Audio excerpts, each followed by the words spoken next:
Well, the Boy Scouts, as the Boy Scouts, ceased to exist yesterday. The century-old group is now Scouts BSA. The new gender-neutral name is designed to reflect the group's new openness to admitting girls. The Boy Scouts going co-ed eliminates one of the last healthy all-male groups open to young men. Given that young men are really struggling in this country, what are the implications of this, if any? Tammy Bruce is a radio host. She thinks deeply about changes to American society, and so we wanted to ask her view. How you doing, Tammy? Hey, thanks for having me. I appreciate it. So I've got a bunch of girls, and I love them, and I want what's best for them. And so, you know, joining the Boy Scouts is good for them. I'm for that. But I really worry that there aren't many places where boys can be boys, where they're not under attack for being boys. And I always thought of the Boy Scouts as one of those places, and now it isn't that. So should I be worried? Well, I think that this does not indicate that that's the case, I think, really. Let's keep in mind this is about also perhaps declining membership. In the 70s, the Boy Scouts had like 5 million members. They've gone down about 12% since 2012. They're at about 2.3 million now. So this is also, we want the Boy Scouts to survive. They've been instrumental in the strength of the country, in creating leaders in government, in science, in space travel. We need them.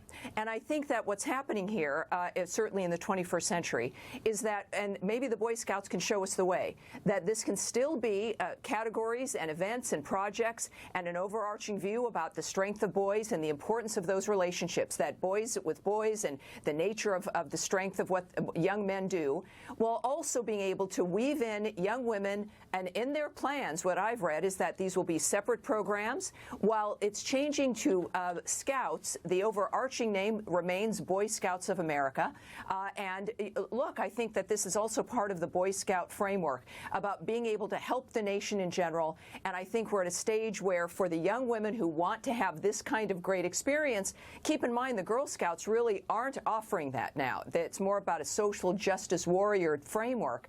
And they're missing out on this dynamic. And I think that if the parents stay involved, the volunteers are involved, and Americans make it clear that girls probably want to join because they want the same experience and at least the character building, certainly, that the Boy Scouts offer.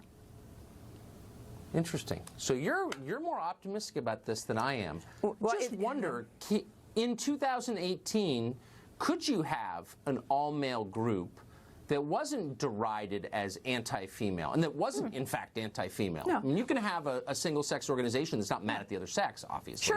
Sure. Do we have room for that in our society? Well, we should, obviously, and just because the left doesn't like it doesn't mean that we have to adapt and accept their point of view about what's wrong. And this is my worry about the slippery slope, is that, look, I think it's good, it can be managed, but you know what the left is going to do? They're then going to argue that, well, you're not treating the girls equally. If these are separate projects, separate experiences, that they're going to start to sue to change the principled base of the Boy Scouts. Now, look, if you want social justice warring, you can join the Girl Scouts. But we already have 3,000 girls who've joined the Cub Scouts because that's what's interesting these young women and their parents. So we've got to stay in touch with this. But we've got to be able to do it. There's nothing that we can do that's going to stop the left from complaining, and we've got to make sure that we push back and stand up for groups like the Boy Scouts that make the difference in this country. Interesting. I hadn't thought of it that way. You made me feel a little better. Tammy, thank you. Good. Thank you, dear.